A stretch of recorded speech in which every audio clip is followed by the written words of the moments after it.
Welcome to the show where we discuss the first Marvel Netflix series and discern the truth about why this show stands above the rest. The elements of quality storytelling that other shows are blind to. But not this show.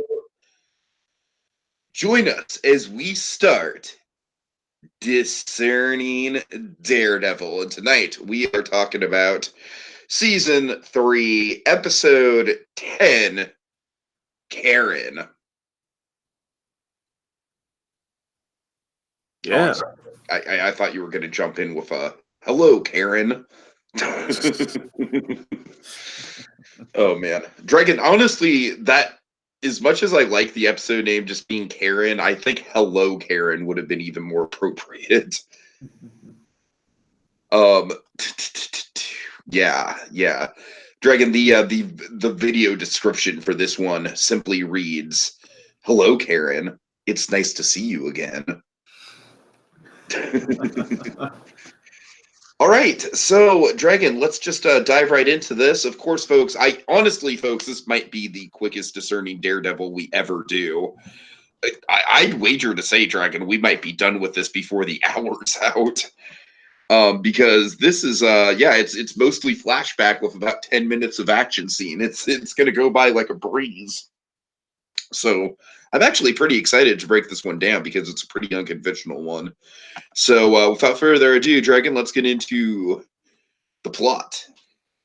All right. Plot quite simply is this: Karen hides out in Clinton Church.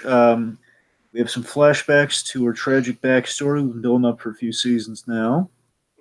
Bullseye attacks the church under the orders of Fisk to kill Karen, which leads to the Daredevil versus Daredevil fight round 2. Latham sacrifices himself to save Karen, and Matt loses the fight. And of course, we can end on the tragedy of Karen Page continues. That's the episode. All right.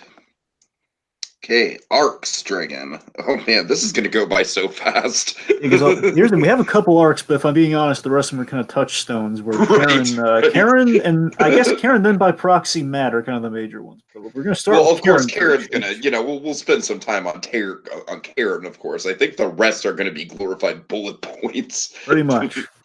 All right. So do you want to just start? How do you want to approach Karen? Do you want to start with flashback stuff and then get into the present day stuff? Well, sure, but again, obviously, we'll get into more of like the relationships when we get into the other, aspect of it. But yeah, just I guess the one thing that I want to kind of have as like a thesis statement here is Karen Page is very much experiencing Parker luck, like almost like a more extreme version of Parker luck, but Parker luck that's more kind of like brought on by herself, whereas Parker luck in the general sense of the term is just like the universe being against you. Whereas with Karen Page, it's more of like, she's consistently being haunted by the sense of her past. And that's very much a theme that is throughout both the flashback and the present day stuff. Of course, the fun fact is that Jessica Jones is kind of the more elevated version of Parker luck, where she has worse luck than Peter Parker. And I'm not saying Karen Page has it worse off than Jessica Jones, but I will say this: it'd be hilarious to see. Honestly, like an argument could be made. Look, an argument could be made. I mean, given the events of Jessica Jones season 2, it doesn't get much worse than that for Jessica Jones. What she has to That's do at the end of that point. Season. So the fact and of I the haven't matter even seen Jessica Jones season 3, so that's what I'm saying. So just trust me when I say. I mean, especially season. Oh my God, season 3. Yeah, without getting into it, just trust me. Okay, I believe you. All right. The fact of the matter is, you have. I think Jessica Jones and Karen Page would have gotten along. Suffice it to say. Would have been fun to see at least. Anyway, but that's the thing. So Karen's living. If I can frame it a little bit here, Karen. Basically, what Karen's doing in this episode, we see as Karen's life in New York is prepared to end. Essentially, again, her life in New York is prepared to end. She's preparing to leave New York to get away from the kingpins. So in essence, her life that she built for herself in New York is coming to an end. Of course, as we, the audience, kind of watch the episode, we're thinking it's about to come to a literal end. Right, and of course she's been haunted by her backstory, literally, from pretty much the first time that we see her in the series. It's like it's all about kind of like her past and, connections to that. And So it very much ties everything together in that way for her. It's almost kind of like an end of an arc, not just for her in terms of this episode, but almost like kind of a, like, don't get me wrong, things definitely happen with her after this episode. Of course, we've got a few more episodes worth of her to go, but this really does feel like kind of like the culmination of a lot of the stuff with her journey throughout the first 3 seasons. Well, it does, and that's what I'm getting at, Tiki. What I'm saying is, like, as she ends her life in New York, as her life is coming to an end in New York, she reflects on the old life, kind of like a Better Call Saul opening sort of thing, just a little bit more kind of standalone version of it, where it's like we're watching Mhm. a tape of the past, the more colorful past in the black and white setting, that sort of thing. She's in the church and she's thinking, because remember, we reveal she's looking at the photo, and that implies that all the stuff we just saw is from that memory of her looking at the photo. Sure, sure. So we learned that. So kind of what we learned about Karen. Now getting into the flashback of it all now. So I mean, Karen, we learned that she wasn't just a party girl, as we kind of assumed with what we know about especially if you're in the know, you kind of know Karen Page. She got into some hardcore drugs and really seedy stuff. And here we learned that okay, she wasn't just a party girl. She had a lot of responsibility. She had too much responsibility thrust upon her, which led to a bad crowd and some bad choices. To And of course, and basically, in order to take care of her family and to make they, I think what's fascinating about Teague is the fact she did all the stuff. She made the choices that she did not for her own amusement. She'd probably take the edge off of things, but also that would evolve into she needs to make ends meet, and kind of take care of the business, and kind of make money in a bind. So she kind of befriended a dealer, and of course, in doing so, then she has kind of an in for kind of a flow of cash, which she desperately needs in her situation here. And the really interesting character thing about all this is that she's doing all of this trying to stabilize, again, the emphasis on the running theme of the last 2 podcasts, folks, fiction and truth. Fiction, truth. That's the thing about these. She's trying to stabilize the fiction that is her old status quo. Like she's trying to save and keep stable her old hemorrhaging status quo that obviously is not going to be around. If she's taken out of the equation, it goes under. So, we see how this episode shows us how Karen is able to make those daredevil choices that she's been making all through season 3. She's been acting out like, the vigilante side of Matt Murdock's dual identity. She's been kind of carrying on like Daredevil. Like we see this fills in the gaps. Like how is she able to make these choices like in season 3 or like killing Westley going back to season 1? Like how is she able to make these hard-edged choices? And Tika, I think the answer is, you can correct me if I'm wrong by all means. I feel the reason is it's because she's a person who's lost everything. She's lost the old life. Her old life is completely gone. Therefore, this new life is all she has, and that's why she's like would kill Wesley to protect her friends and the new life that she's built for herself. Oh yeah, for sure, for sure. Because yeah, like you said, it's like she's already kind of like gone to this sort of like rock bottom, kind of like low of low. Like we see one of the most striking images for me for Karen in the episode is when we see the portrait of the family, and it's like like her mother and her brother are dead, and her father is like clearly wants nothing to do with her outside of the occasional like, yeah, call me if you need emotional support, I guess, but you can't physically be here. It's like so it very much a shattered family. Yeah, I really walked away on the rewatch of this episode with a really greater. I mean, I already respected this episode like crazy, but I just wanted to see. I wonder if I was just clouded by the first time on a rewatch, and I think there was a lot of great substance to this. So basically, I wasn't crazy like the first time. Like, okay, man, this really is good. I will Where say this much: this episode is almost the antithesis of Stranger Things season 2, episode 7, Dragon. yeah, it kind of Where is. Now you bring it up, like yeah. yeah, because everything that episode did wrong, this thing kind of does right. I think wasn't that 8 or am I crazy? Is it 7 or No, 8? no, no. It was 7 because remember season 2 had 9 episodes. That's the thing. I keep wondering if it was like a Yeah. penultimate, but you're right. No, you're right. Anyway, yeah, what was I? Oh, right. Here's things. I kind of walked away with this understanding. It kind of made me respect the episode even more, set through Karen specifically. This episode cements the parallel to Matt. I mean, we already were kind of going through it with. I already kind of brought up the whole the whole dual identity thing with Matt, with Foggy and Karen, because being one represents Matt Murdock, one represents Daredevil. But this episode, we kind of see the Matt Murdock side of her, what led her to those kind of Daredevil-like choices. Where again, basically the way we see, like, we understand how Matt became Daredevil as through the course of the series, through flashbacks, through Stick, through all this stuff. We kind of see that side of it here with Karen. And at the end of the day, in the big takeaways, that we reveal that her arc is identical to Matt's arc this season. This blew me away, Tiki. We reveal that Matt's story this whole season is about, is all about resurrection. Matt comes back from the dead in a Wait, hold on. Are we transitioning to Matt now officially? Well, no, I was just gonna. We're getting there, I guess. I mean, I'm just saying, like, you might want to save this as a transitioning piece, and all right, okay. Let me say. Sorry, I'm just saying it seems like a natural transition into Matt, so just kind of like fire off any other Karen points before we get into that. All right, fair enough. I think there's kind of a pattern in the way Karen Page kind of operates here. She makes a choice, which leads to a violent action, which leads to a tragedy. We kind of saw this happen in the first season, where again, like, the idea is she made a choice with the whole I'm going to interview the Kingpin's mother. She shoots Wesley, and then of course leads to the tragedy of Ben Urich gets killed. And I feel, yeah. I think by the end of the episode, Karen is she fully expects her story to end, and she's tortured. And basically, the audience also expects her story to end.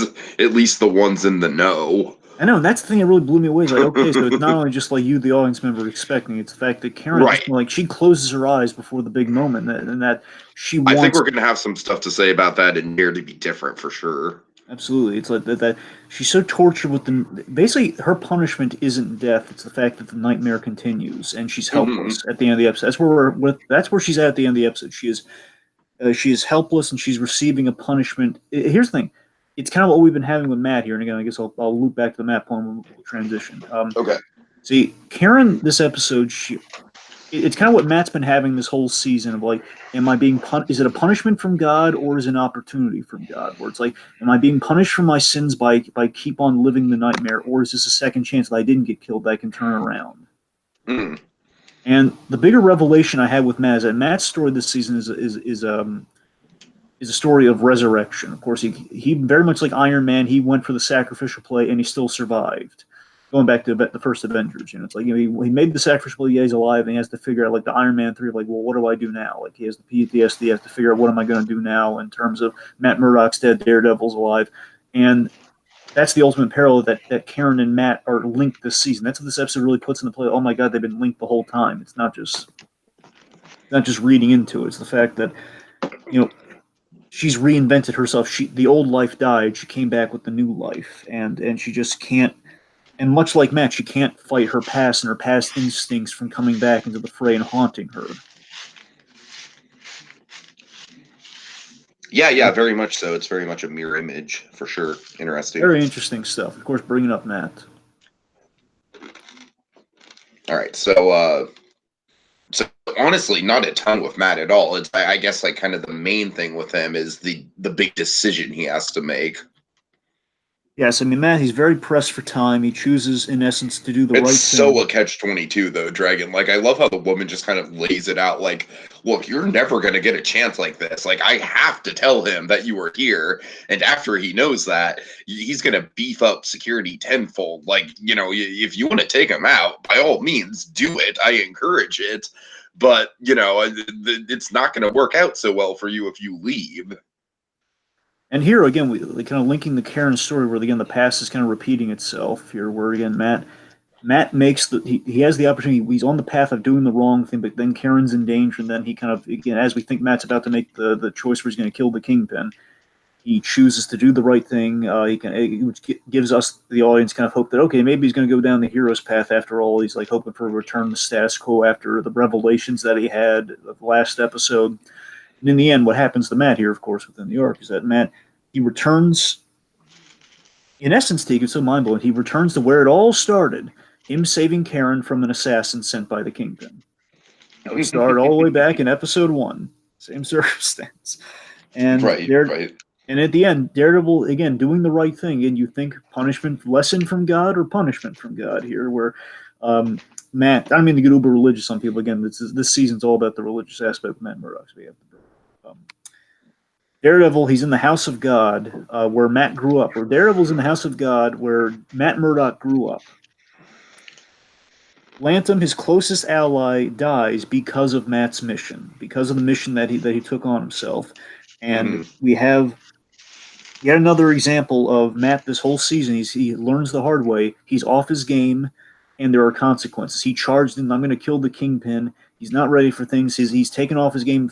We've established physically he's off his game, but more accurately in this episode, psychologically he's off his game because he was in a really dark place about to kill the Kingpin. And because of all this, tragedy falls him. He saved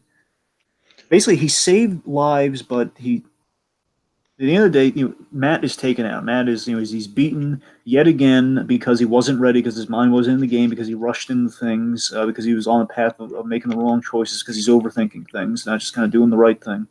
He's asking the right questions, but again, he's suffering because he did the right thing. He's saved. In the essence, at the end of the episode, he's saved by the lives that he's touched in Karen Page. Karen saves his life. Remember, when he's fighting Bullseye there, Bullseye's about to go for the kill shot. And Karen saves his life. So it's really touching that even though Matt, he suffers time and time again, the fact that he's been on this path saved his life. And I think that's really telling. It's a bittersweet revelation that you're on the right path, Matt, but you're still beaten and more people have died. It's a harsh lesson, but it's a lesson that he learns. Would you agree? Yeah, definitely. Yeah. Interesting stuff. Dragon, I'm not sure where else to put this, so I'll put it here. Honestly, it doesn't really matter at all, and it's kind of a testament to the episode that I didn't even think about it until, as we're recording this, but where the hell was Sister Maggie through all of this? Well, I want to. We'll find out in the next episode. I can't remember if she's in a different part of the church or if she's coming back to the church. She wants. I know she's in the next episode. I can't remember if she was walking there or she was in a different room or something. It might be a big church. I don't know. Mm-hmm. I'm just saying she would be really helpful in terms of the stitching Matt up side of things in this particular situation where we end Matt off. That's Certainly. The only reason I thought of it. Oh yeah. Okay, so let's bullet point towards the last two because they both have about 5 minutes of screen time. That is true. So Fisk, let's talk about the Kingpin. So Fisk, the main thing, I only have one thing to really note with Fisk. I'm sorry, you want to go first? I mean, honestly, we probably have the same note, which is the whole, I let very few people get close to me, and James Wesley was one of them. Exactly. So after this Wesley revelation, again from I like that we didn't truly see Fisk's revelation. We had a revelation about Fisk, but we see his revelation from the previous episode where, he's learned that Karen Page killed Wesley, therefore he's acting, again, Kingpin's hubris, if you will, is that he acts on emotion and he seeks revenge when he doesn't have to. Mm-hmm. Of course, we built up the reputation of the Kingpin. We see an effect here where he could have just had anyone walk in that church. Could have had Felix Manning walk in that church and just kind of cap Karen right there in the pulpit if he wanted to. But he wanted Daredevil to kill Karen, not just anyone. He wanted, again, the symbol of, you're friends with Daredevil, your friend is Daredevil. All of this started with because of you. I sent someone killing Daredevil, saved your life. I'm going to have him kill you. And again, have it the person that kind of did all that damage to the bulletin, who spared your life, is going to kill you now. Kingpin just wants to twist the knife in there as much as he can. So in doing so, the big thing the Kingpin does here is going to have ramifications that he emotionally manipulates Bullseye, giving him the Wesley story, the story of how important Wesley was, letting him in. Now, I don't know how much Kingpin realizes this is a bad idea, but again, he lets Dex in a little bit too much, telling him about Wesley, and of course that's going to have major implications for how this is essentially Kingpin's undoing for the season. And it's interesting. Kingpin not being able to let things go was also his undoing in the first season, if you recall. Remember, it's kind of episode 12 of the first season. Owlsley, he was the one who targeted Vanessa. He poisoned Vanessa. Right. Vanessa almost died, but she was alive. And he had the thing where I blackmailed you. I have your guy in a safe house, and basically we go our separate ways. And here's the thing to you: if they went their separate ways, Daredevil wouldn't have stopped Kingpin. It would have been Owlsley, but he killed Owlsley, and there was the whole big rush to find Fensky. Mm-hmm. Find Hoffman, I believe, anyway, so point is, And then Hoffman, also only kind point of like on a grander scale, we have the sort of like the literally in terms of the timeline of the series, the center of the Kingpin arc, which was the whole the big threat to just kind of like track down, like, I'm sorry, go ahead with the season 2 monologue in the prison. I'll chop both heads off of that snake. Yeah, that whole thing. That's another example of him just kind of like letting his emotions get to him, and that almost kind of becomes as much a part of his ideology as saving the city does.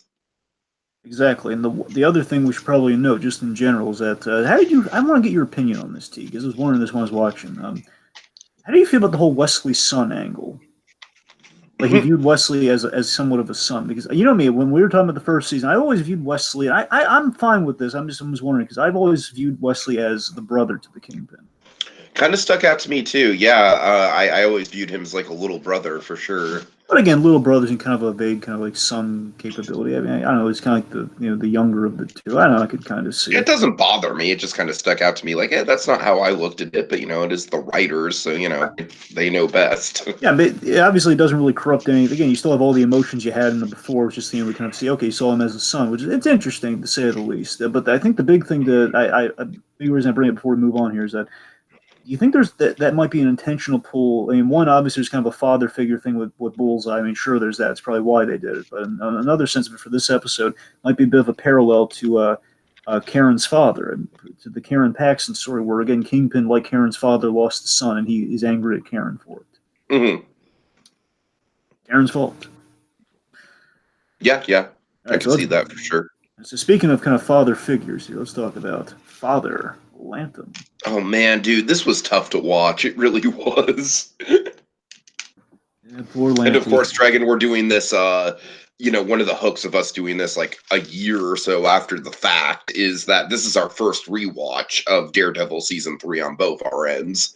Mhm. And so, Dragon, knowing what we know, knowing exactly what's going to go down, oh God, that last speech that he has to Karen, oh man, it's literally it's tough to sit through, man, because I'm just like, oh, for God's sake, Father, don't go up there, just stay hidden away. You know what I mean? It's really good writing too. It has great thematic significance. What he says, the quote that he uses. But Oh yeah, oh yeah. Latham in his last moments here. So Latham in this episode, he brings comfort and faith to the troubled. And of course, with Karen, of all characters right now, who's more troubled than Karen Page?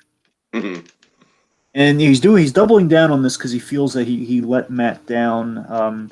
He gives advice to Karen about living with your choices because she's asking, "How do you live with these bad choices that you make?" And he uses himself as an example of how he let down Matt Murdock. And he says, he says you have to live with the choices and live for the redemption, the hope that you can redeem your choices. That's all you can do. Good advice. And everything it basically says, everything. This is the most profound thing. I didn't know it was a John Lennon quote, but it's the most profound idea here, where it says, if everything's okay in the end, everything's going to be okay in the end. If it's not okay, it's not the end. That's such a profound line. I love that. Lennon actually had quite a few quotes about the end. Famously, one of the last, chronologically, the last Beatles lyric in the song called The End, at the end of their last album, it reads, "And in the end, the love you take is equal to the love you make." Not bad. But Yeah. that's the thing. I love that basically what he's saying here is there's hope in the despair, and that's exactly what Karen's going through right now. She's living in despair, and that's what the end of the episode is too. I love it. It's really good stuff. Hmm. And who are we to argue with a Beatle? And Dragon, that line right there, you know what? That line right there kind of emphasizes everything we love about Father Lantham, is that like, he's a great priest. He listens to people, he gets on their level, he communicates. But at the end of the day, he's just a regular guy. He loves the Beatles. He's kind of a pool shark. It's like there's so many layers to this guy. Yeah, I mean, I And love that. It's just that's why it's so hard to watch what inevitably goes down with him. that's the thing. It was like another example of unconventional wisdom that's helped people. Hmm. And of course, in essence, he dies to save a woman in crisis, and kind of seeks in essence, his last moment is redemption, seeking redemption from Matt Murdock. Sure, absolutely. In essence, I think the bigger takeaway, Tiki, and correct me if I'm wrong, I think the bigger takeaway is that he places religious weight on Matt because he knows Matt's going through a crisis of faith this whole season. He knows he's really damaged him. Basically, he knows he ruined all of his credibility in the last episode with the revelations. He knows he did, and he feels terrible for that, especially as a priest, especially as a father. He feels really terrible about that. So basically, in essence, his last moment there about "forgive us" is kind of like, not in so many words. It's kind of like, I won't be there to guide you anymore. We won't be. It's in your hands if you believe anymore or not. If you take any stock, it's sort of like the age old kind of like perennial lesson of like, you're not going to be here forever. It's in your hands now. Dare I say it, kind of a Lion King type lesson. Sure.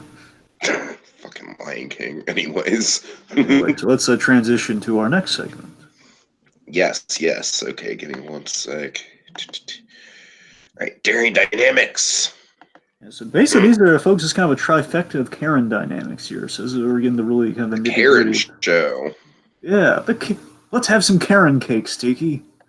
Imagine if this whole episode was like the pilot episode of a sitcom, but it was like showing the tragic, like it was kind of like Memento where we see the end of the sitcom first and it's like dinosaurs where it ends on a really, really dark note.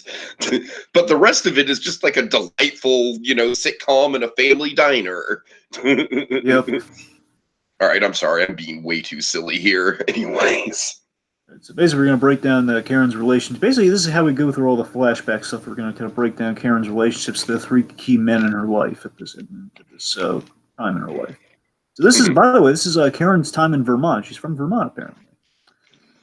This is her time in Vermont, I want to say 11 years ago. Like I want to say she's 19 in the flashback, so about 11 years back. Mm-hmm. Anyway, okay, so let's start with the boyfriend. Let's start with Todd. So honestly, Dragon, what I like about Todd is that he's not a monster. Yeah, he doesn't keep tarantulas in a little jar or anything. Well, yeah, I'm just saying he has some good points about the fact that the situation that the family puts Karen in with the diner really isn't fair. And I don't know, it's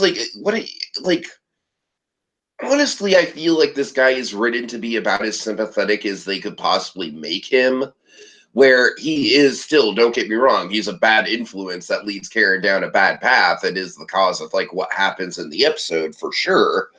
But I'm just saying, with all that in mind, I don't necessarily think he had any sort of malicious intent for Karen. And that's what I like about it. That's what I like about where they come down on it, is that he wanted to do right by her. He saw kind of the how pressured she felt in the family business, and he wanted her to get away from that. And really, there's nothing that he does in the episode besides the whole drug thing, obviously. Well, that's overtly malicious. Well, he does do something kind of bad. But here's the thing. Here's my read on it, T. My read on Todd is that for the most part, you're right. That he's presumably. I always kind of read it as it was kind of an evolution of relationship. Again, I think the relationship was kind of conveyed strong enough. I can kind of imply the history here, whereas that he probably started as a dealer that she bought from, and that would turn to eventually maybe a relationship or probably a partnership, then to become her boyfriend. Be my guess. That's how that went, or vice versa. Yeah. Point being, that's how they became so close, and they realized they work well together. Basically, he sells the product, and she kind of sells it to the crowd, and basically she's kind of she's kind of the draw, and she's kind of the party animal, as it were. But again, not party animal, just had a bit of responsibility again for a cause there. Probably started as just taking the edge off to graduating to the place of, okay, we can make a business out of this. So, in essence, this kind of boils down to it's for good times, and then of course kind of a more just kind of to more free form and to more of a just sort of we can make a business out of this, and they reveal. I think Todd seems like a decent guy who does care about Karen, but we have a shocking kind of a sobering moment towards the end where we reveal that Todd likes Karen so long as it doesn't intrude on his status quo. And the minute his trailer goes up in flames, he doesn't care about Karen anymore. Yeah, that's definitely a good point for sure. You're right. In the end, it does end up where he is very, like I said, Dragon. This guy is a bad guy who leads her on a bad path and is responsible for everything bad that happens. I'm not arguing anything like that. All I'm saying is that for such a bad guy, they don't really go out of their way to make him like a monster. You know what I mean? They do kind of showcase the more warm side of his personality, and it's not like we don't buy why she would be spending time with him I mean, within his the cards are on the context. table. She knows who he is. Like, there's no secret. There's Exactly. no like. And at the end of the day, like when we get rid of Todd, when Todd like turns out to be a guy who, at the end of the day, he basically tolerate is not the right word, but you know what I mean. It's like sort of like so long as Karen doesn't get in the way, he can have he can have a relationship with her. Of course, she brings in the money, but more accurately, he does like her. He does. Mhm. But at the end of the day, it's just the fact of again, if it's like the product goes up in flame, if my homestead goes up in flame, I don't care if it's her brother, I'm going to kill her brother, and if she tries to get in my way, I'm going to hit her. And basically, there's for Karen, there's no safety net anymore. This guy was her safety net, and now that's gone. Like the idea of like, Mhm. hey, come with me when I go traveling. Well, of course, it wouldn't get in the way of business. Therefore, why not? You know. Sure. All right. So speaking of kind of the anti-Todd, if you will, let's talk about Karen and Kevin. We need to talk about Kevin. That we do.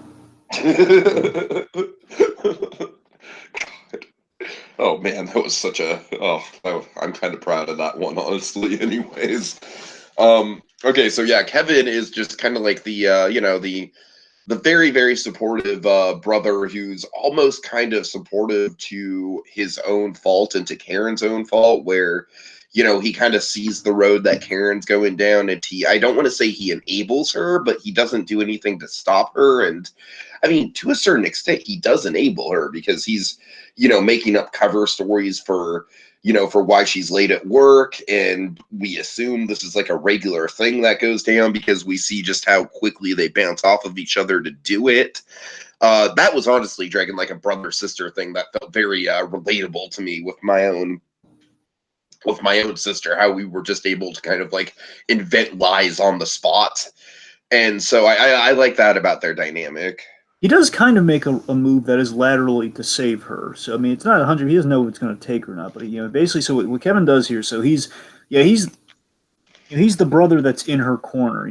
They both have they share a mutual pain over losing their mother. Basically, the way I would equate Kevin is that he's foggy without boundaries. Mm. Where again, Kevin is in Karen's Todd corner by is this. Matt without boundaries. I'm sorry. Todd is Matt without boundaries. Sure. Yeah, that works. Because Todd is like kind of like he's kind of going down a bad path. He's sort of leading Karen into a darker lifestyle. And on the flip side, you have Kevin who wants better things for her and wants her to. He basically Mhm. Kevin wants to keep the peace. That's what Kevin's role is. He wants to keep the peace. He wants okay. Let's just all get along here. Let's have some Karen cakes together. God. I gotta admit, one of my favorite little things from the episodes. There's three names that her mother made her pancakes, and they called them Karen cakes. Probably put on the menu like that too. Karen cakes. It's Oh adorable. man. Anyway, so All we want to do, we want to sit around, we want to eat some Karen cakes, we want to play some D&D. Is that too much to ask, Dragon? not at all. I love how sitting around and playing D&D is kind of becoming a meme nowadays. Yep. Just fucking purple robe. Anyways. Anyway, so the idea is that he wants to keep the peace, and he hates this drug pushing lifestyle that she's involved in. But and basically what he's doing is he's blaming Todd entirely for corrupting his sister, and that's not necessarily fair. I mean, again, we don't know all the ins and outs. Presumably, she came to him. So the point being, Mhm. he's blaming this external force for corrupting his sister, as many brothers and sisters do. They kind of like you look out I for the mean, he's sibling and certainly kind of not doing anything to help her situation, to be fair. Like, he is, very much like enabling her, but, he does one like you thing said, though. it's of her own choice. He does. Remember, he puts her college application letter in, she gets in. So he does that for her though, and that is like That's the very closest. true. That's the closest thing he does to kind of getting her out of there and again, kind of putting her in a position where she would be able to get. And she wants to leave, but she can't leave, and he knows why she thinks she can't leave. And like he wants to take on her burden, but again, she knows that no, he can't take on the burden, not alone. Where basically what Kevin ends up doing in the episode is he burns down the symbol of what he thinks. And this is what I think this is the big delineation to make, Tiki. Is that Kevin, she mentions to him in passing, oh man, I wish I could burn this diner down sometimes. Right. But it reminds me of Mom, therefore I'm not going to do it. And at the end of the day, Kevin burns the wrong symbol down. He burns down what he thinks is hurting his sister. He burns down the trail, which of course leads to both their endings here. And it's not it's not what's represent. Again, the thing for her is what's ending her is the diner. The diner is what he should have burned down. Again, the symbol that really is again, he's not what she wanted, what he wanted. And unfortunately, his role has basically his role. I'm going to put it this way: Kevin to me feels like he's in the role of the failed savior, where Matt's the successful savior, Kevin's the failed savior here, where he tries to help her, he does these things where he burns down the trailer, he tries to get her to go to school, and this leads to his tragic death, where again he fails in a really big way. It leads to that car accident, and he is. He's in doing so. He himself does not just die. He kills Karen's old life with him. He didn't mean to burden his sister, but now she's completely burdened by his demise. Yeah, well said. Speaking of demises and the impact on the relatives, we should definitely talk about Karen and Paxton. We need to talk about Paxton. One could say maybe a proverbial, kind of Ellison type figure, perhaps. I didn't think of that. Nice. I didn't think of that. Cool. Yeah. Completing the Trinity. I love it. Especially Ellison, post the attack on the Bulletin, with the whole, look, if you know who this guy is, there's some parallels there. Sure. So Paxton, we set up Paxton on the phone in an earlier episode here. So Paxton, we get to see kind of Paxton during the happier, for a brief spell, the happier time. You get to see a little bit of Paxton. I mean, and even then, it's not necessarily the happier times because it's post the mother's death. That's true, but think about it. It's kind of, bear in mind, look at Full House. It's kind of still in that sitcom era of that Paxton, he's buying a girl he can't afford. That would totally be that's what I'm saying, Dragon. That would totally be the premise. This whole episode could be a sitcom episode if it had a lighter tone to it. Yeah, just add the Full House music, just add the laugh track, Dad, you can't afford $5,000. No.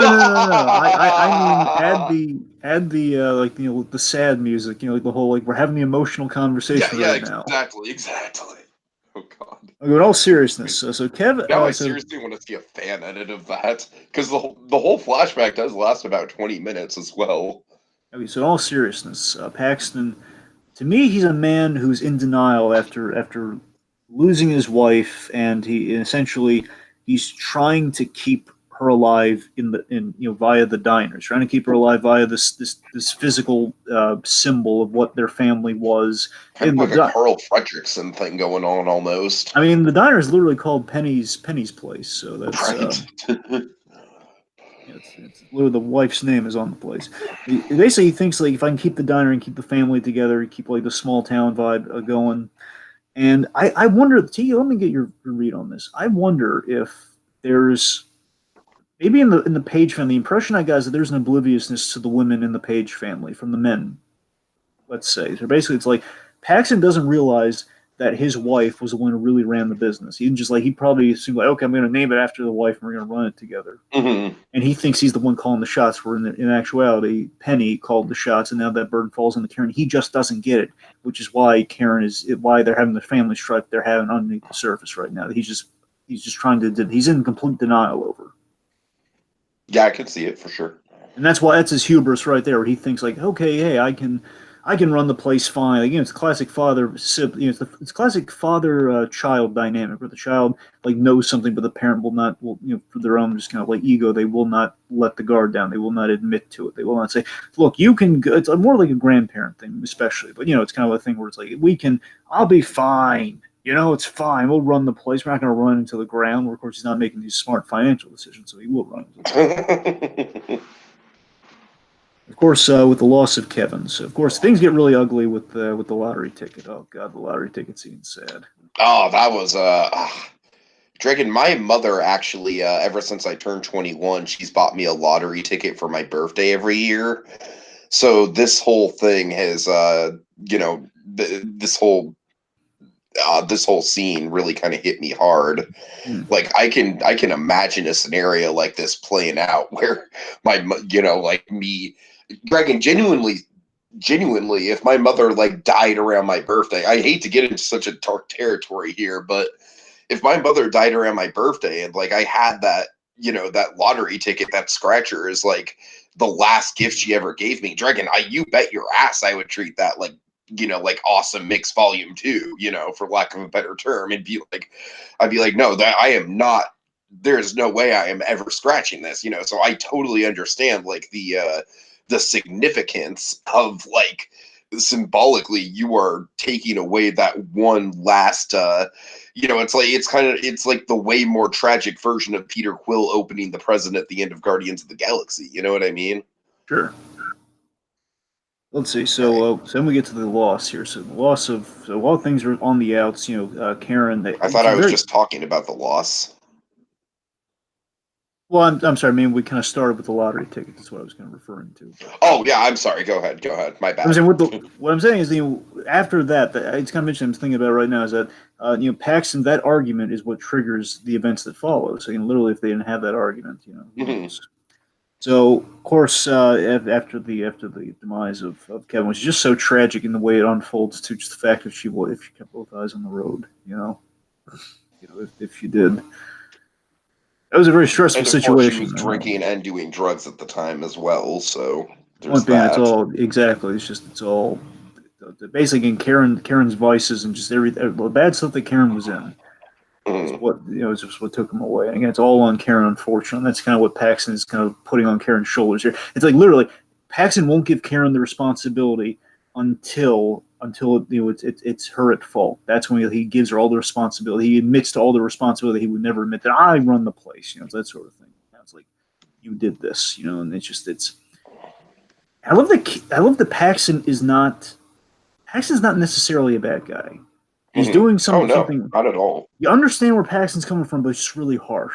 That's that we just have a wonderful. This episode's so gray, and I love it. There's a gray all over the place.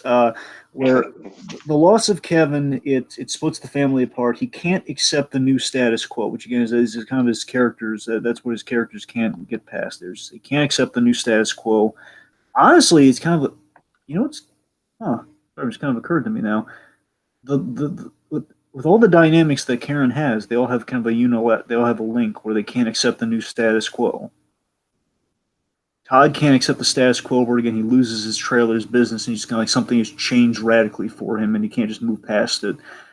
Kevin, he can't accept that his sister's changed from who she used to Mhm. be, and Paxton, of course, can't accept it that his son and his wife are dead, and and Karen is just kind of really put into perspective, and it's just here's where you hit the dark truth of it all. Here, he can't accept the truth, if you will. He can't accept the truth of like your daughter is responsible for the death of your son, in part because you weren't there, but in part because you didn't hear her when she was talking to you. Yep. And Yep. he wants to live in the fiction. He chooses to live in the fiction. He chooses the fiction where he basically had that scene with the cop in the diner room. She's bleeding to the eggs and everything. And the sheriff, I guess he basically he covers it up, or the page has been through enough because if the truth came out, Karen would go to prison for causing the car accident and everything, just all the stuff that she did that night. And of course, and he can't bear seeing her. It's really tragic. Just it's a father just like disconnecting from the daughter. And of course, with parents, many a times that it's like the old mob saying with mothers and sons, where like a mother will look at her son and say he's an angel, even if he's holding a decapitated head or something. It's like he's my little angel. She'll bring him lunch if he's robbing a place. It's that sort of thing. Mhm. Right. So yeah. Anything Okay. else? Yeah. No, I'm sorry. Dragon's just Right. everyone in my house is Gotcha. asleep I at this got it. point. So. Okay. All right. So Dare to Be Different. So it's a really gutsy move to dedicate 30 of your 44 minutes of the episode to a flashback before the action starts. That's really gutsy. I applaud for Yeah, that. especially after ending on such a big cliffhanger. Yeah. Let me see. Honestly, Dragon, to me, the most subversive thing in this whole episode, and this is going to kind of sound silly for those not in the know, but the most subversive thing in this whole episode is the fact that Karen Page does not die. Yeah. Like, honestly. It is. There's a lot of really smart subversion in this episode with that moment. Again, it's not many moments, but it's one huge Dragon, moment. anyone who was in the know about, Karen Page having a big death in the comic books at Bullseye's hands, like we were anticipating it the whole season, and then of course, like they spell it out, like there's a clear roadmap to it throughout this whole episode.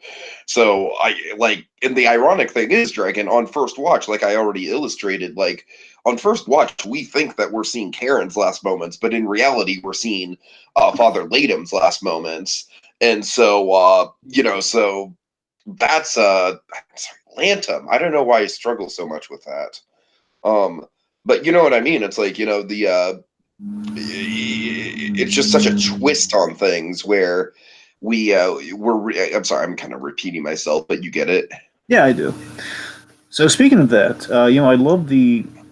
At the end of the day, this episode's about Karen and Daryl. I know it's okay. That sounds like an obvious statement. I know, but go with me here. Follow me. Is that the episode boils down, and every storyline, every of them, all the arcs, all of our characters, they kind of revolve around Karen and Daredevil. That they both impact each other's stories. Think about it. Um, like Bullseye, he works. Obviously, Bullseye works for Fisk. The Bullseye Daredevil of it all there. So Bullseye works for Fisk. He fights Matt. He goes after Karen and he kills Latham. All of our arcs, again, what I'm saying is they're perfectly symmetrical. If you have like them lined up, like if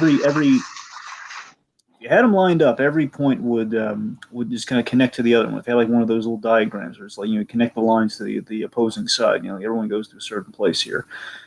Karen on the flip side of things, she has connections to Matt. She has the whole care of Matt Murdock, and she's saved by Latham. She killed Wesley, which of course is what Fisk is after, and of course she had her interaction with Bullseye during the bulletin of it all. So everything's just kind of been perfectly kind of crafted for this moment to line up here. You know what I mean? Mm-hmm. And it boils down to that standoff between those two characters.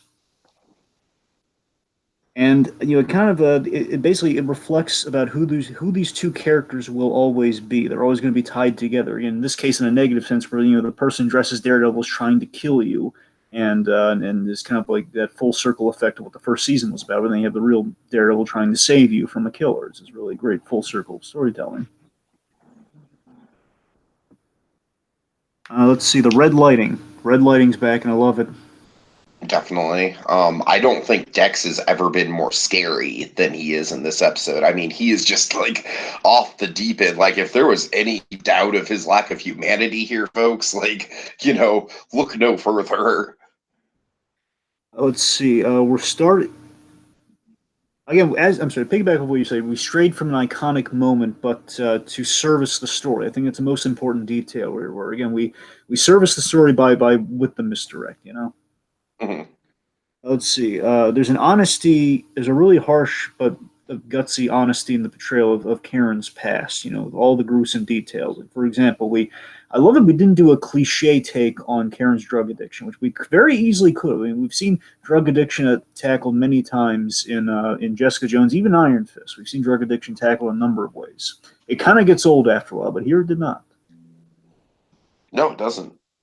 I The mean, it doesn't action, because it's just like what I like about it is that it doesn't like make the drug addiction like the only thing going on in Karen's life and the only thing that like it's part of her life, you know what I mean? But it's not the central focus. And I mean that really like speaking from you know from personal experience, like both in terms of like myself and family members, it's like it really like it's not like it controls your whole existence. It's just that it's an element of your life that you can't really shake, you know what I mean? of course.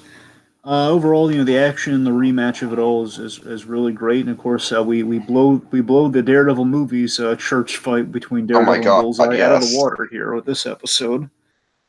Um, let's see. I love. There's some really great shots here. I love Daredevil entering the church, like he's like kind of dragging the billy clubs, across the pulpit, just like he's going to cross against the risers and everything. Just like tapping him as he enters so imposingly. A devil, and they're making the most out of like a devil in the church. Daredevil's walking through the church. Really great symbolism, really great imagery. The flashbacks inform the present's actions. That's really good. We kind of show Karen's actions again are kind of like kind of basically the tragedy of Karen Page is kind of like affecting the present. That's good. Mhm. Again, we continue the whole fiction truth idea as already mentioned, and the main part I want to hit here is that Matt faces the truth.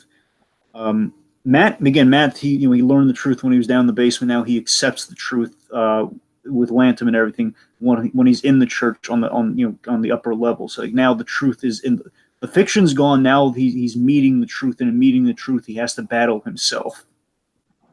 He battles Daredevil he battles Daredevil as Karen. Meanwhile, she accepts the consequences of the truth. Where again, she killed Wesley, and that truth got out. Therefore, now she's about to be killed by that truth, and she's accepting the consequences. So again, truth is definitely an operative thing here. And again, fiction's kind of being cast aside. Truth's being painful and tragic.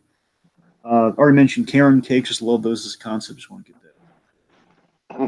Setting 11 years in the past. It feels like it's in the past. It feels like a younger Karen. It just feels like okay, Yeah, we yeah, do our yeah, for sure. I definitely think that it's the performance is on point with that. I don't necessarily think that I am convinced that Deborah Ann Wool is 19, but I can buy kind of like mid to early 20s. I don't yeah, know. you buy it enough. And the point being, like Daredevil's always been really good with the flashbacks being the operative Mhm. point there. Again, I love the resurrection parallel of Karen and Matt. That to me blew me away in the episode. I mean, they're closer than ever by the end of this episode. I think that's great, and I think that's um yeah, that's about it. I think we're all good there. All I'm right. sorry, unless you got anything else. I mean, No, I'm good. all right, Like I said, Dragon, just the volume issue is kind of right, like right, right. I can contribute as much as I maybe want to here. So, all right, blindy moment of awesome. So this is going to go by super quick here.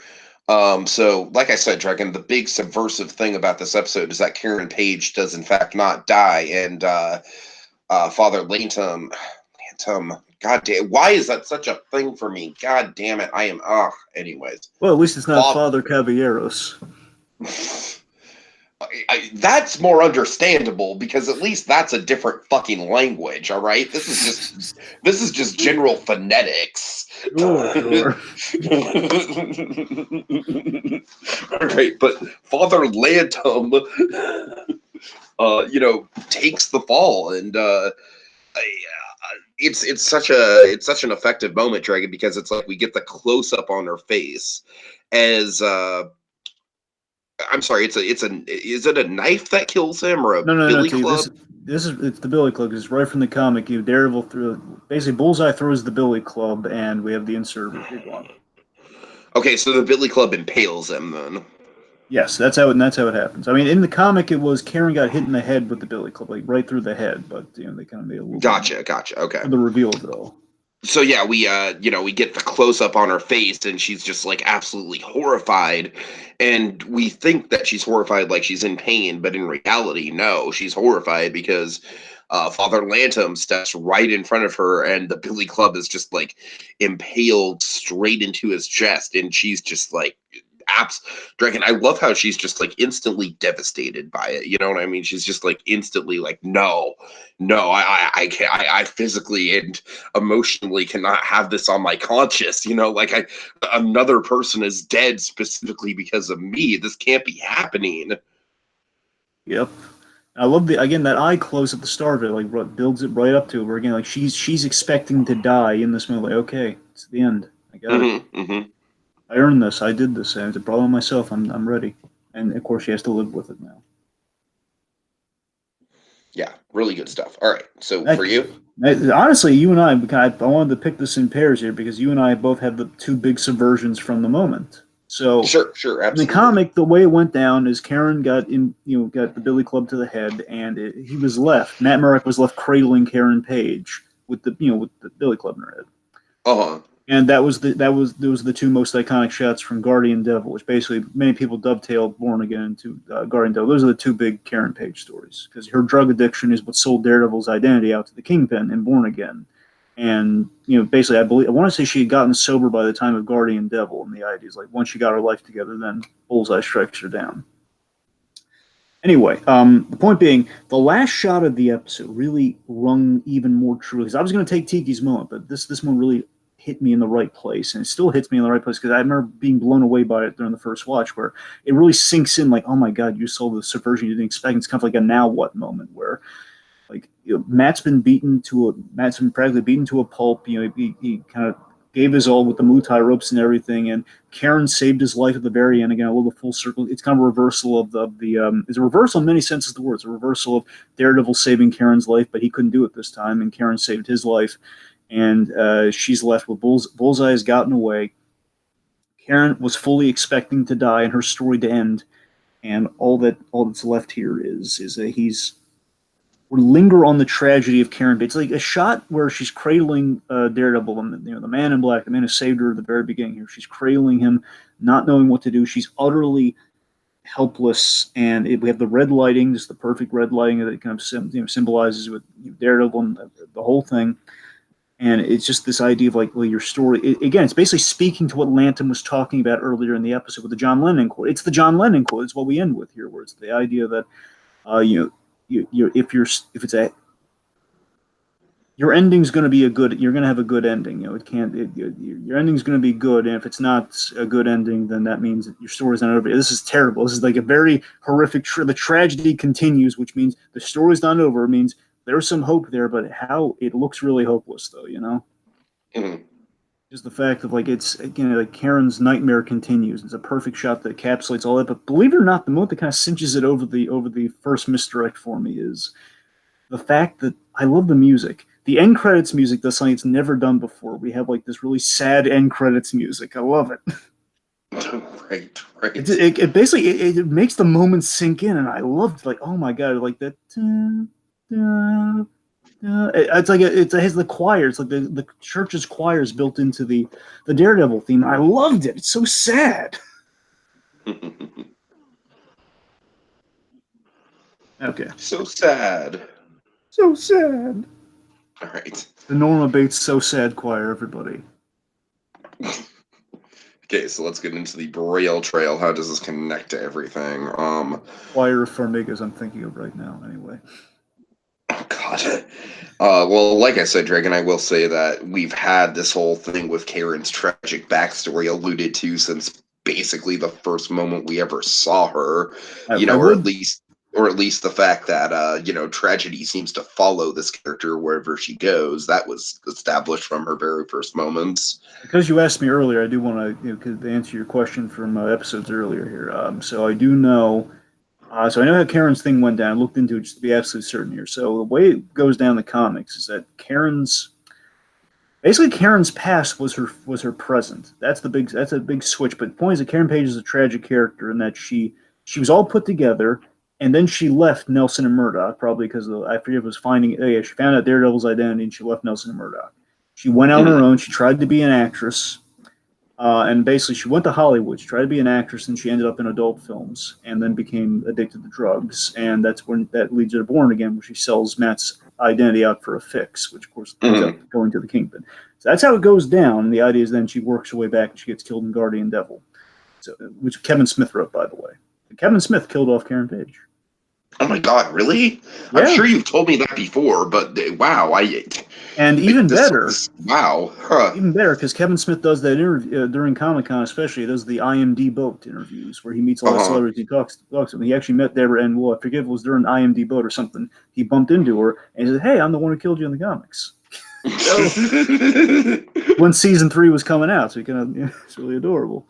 Right. The point is they kind of took the tragedy and they put it in the past, which is kind of an ingenious idea in the history of Daredevil. Where we have a suspicion about Karen Page, and we don't really go there in the present because it'd be out of left field if we did in the present, but we can have it there. It's kind of neat. Mm-hmm. See the church fight, of course, just again like just kind of a major thing, flagship thing with Daredevil. Again, a little ache into the movie, let's say, and in Born Again, Born Again has this very honestly. She dies in a church in Guardian Devil, so that's the thing. So it is the church setting is pivotal in many senses. Round 2 of Daredevil versus Daredevil is going to be a round 3, folks, and it's going to be amazing. John Lennon quote, a little bit of Beatles in there. Oh yeah. Shoot, I had a good one, but then I lost it. I'm sorry. As I mentioned, the red lighting. Obviously, the Wesley stuff is kind of coming back. Yep. Of course, in Points Dex wanting to impress, basically, Wesley's importance being pressed upon Dex is going to definitely have an impact. It's going to be the Kingpin's undoing. So that's a big one. Yeah, mention there. Kingpin's only one scene, but it's a big scene. Mm-hmm. Matt's beaten and trapped in the church. That's when we're going to pick up the next episode. They're both trapped in the church, and Dex got out of there. So that's kind of the big. We're going to pick up like right next episode. So of course, Latham dies, unfortunately, begging forgiveness after the revelations that came to pass. Again, there's still some unresolved Sister Maggie stuff. That's all I got. Okay, cool. Right, so let's just move on to the Nelson and Murdoch verdict. I guess I'll go first, transitioning us into the root image here. Yeah, Dragon, honestly, this thing holds up on a rewatch, like, a lot better than I remember it. Like, I'm not saying it was a bad episode when I first watched it. I'm just saying, like, when I first watched it, it was kind of like, oh, man, I really want to get back into the present day stuff. It's not like the Karen flashback is bad by any means. It just it kind of takes away from the momentum. But honestly, Dragon, watching it all in one stretch, knowing what's going to happen, kind of not having the suspense of like, honestly, like if I'm being completely completely honest with myself, it's just like I was in such suspense over like, oh God, they're going to do it. They're going to kill her off, aren't they? And so without that looming over my head, I feel like I was able to kind of relax and sort of take in the episode a lot more without kind of stressing out about that whole factor. And I enjoyed it a lot more because of it. I think this is it's a very bold episode. It's kind of like the anti Stranger Things. And by the way, Dragon, I'm pretty sure it is 8. I'll look it up by the time we get off air. I'm pretty sure it is the penultimate episode, but that episode of Stranger Things, it's way better than. And that was a poorly constructed sentence. Anyways, I'm sorry. And it's at the end of the episode, it's got some very, very intense action, and Dre, it's like the third big moment in like 4 episodes, right? Like, okay, we have the attack on the bulletin, bam. Then we have the Maggie revelation, bam. Then we have the attack on the church, and Lantham's dead. It's like the season like really ramps up, and that's just another reason why season 3 is my favorite season of Marvel Netflix. Is that the pace is like Marvel Netflix, the big problem, and I think that this even applies like to the first 2 seasons of Daredevil, like much less of an extent to season 1, but still, I think there is some, pacing, right? And this is by far the best paced season of any of the Marvel Netflix stuff, at least in my opinion. So, all right. All right. Go ahead. For me, look, this is an interesting episode because a lot of the Daredevil fans, some people aren't crazy about this episode. It always baffles me because I love this episode. Basically, of course, the main reason I'm assuming the main reason they're ticked off by is the fact of like everyone thought, even people I really have opinions that I respect. For example, Kellen O'Rourke and I forget. I don't want to say with basically he and I have kind of conversed, but I don't know if his opinions have kind of changed or wavered on this. But many times I want to say he's of the opinion that Karen Page should have died. That kind of her story could have ended there. The point is like people wanting to see the comic adapted fully, where we're so close. It's in a beautiful show, and of course, like we do so many things right, and like of all the things right, everyone going into season 3 expects Karen Page to die, and I forget where we kind of stand on that. We're basically kind of flip flop. Where we kind of shift to my opinion, where what, that's why everyone saw it coming. We all saw it coming, and it complemented the story. And again, on the rewatch here, I'm sure of it. Where I was thinking that, but now I'm absolutely sure of it. Where Karen if Karen died, it just would have been more tragedy, and that's the thing. It's kind of this episode and basically what the latter part of the season is going to be about, and kind of what Matt's arc is all about with the resurrection story, is we're looking at optimism through the tragedy. That's what that Lenin quote's all about. It's about seeking optimism through tragedy, and the story's not over. And that's the thing. Like if Karen dies, that's the end of the season. I mean, that maybe revenge on the Kingpin, which I mean can only go for revenge. He would have to kill the Kingpin if Karen died. At this point in the story, again, without going through what we're going to go through in the next couple episodes. So that's the thing. We kind of have. It's a very well constructed episode. It's kind of the last third is really thematically tied to the flashbacks. I'm really impressed by that. It gives it something special to say on the rewatch. You know, it does. We're not just doing these things just for shock value. And like, okay, we're taking our time with Karen's story, and we're then seeing just why. We're seeing just like why it makes an impact, because you're going there for the action. I'm sure like the big moments, really, is she gonna die? Is she not gonna die? But you really feel and you see like you're invested. Like, oh god, I hope she doesn't die. And again, it kind of puts you in Matt's shoes and what the shoes of our characters are this whole season. Like, again, is it a punishment or is it a second chance? Like, is like her not dying a bad thing, or is her not dying? It's something like, oh god, it's a sigh of relief, and that's kind of what we get into with the show, and kind of what we explore. Like the next episode is the reunions, where our guys are going to get back on the same page. You know, it's a lot of really, we have to appreciate the road in getting there, and I think that's what this episode's all about. You know, we keep carrying around after the low of lows, because sometimes, folks, you have a plan of how things are going to go, and it doesn't go that way, and you have to. And that's kind of what Karen's story is here. So I think this episode is very reflective of Karen's, kind of a tribute to Karen's impact on the majority of our cast and characters here, and I think it's a really great episode. I love it. All right. Okay, so thanks for joining us, folks. That's all for now until our next Darien installment of Discerning Daredevil. Excelsior! Enough said. Hello, Karen. Nice to see you again. Pass the Karen cakes, please.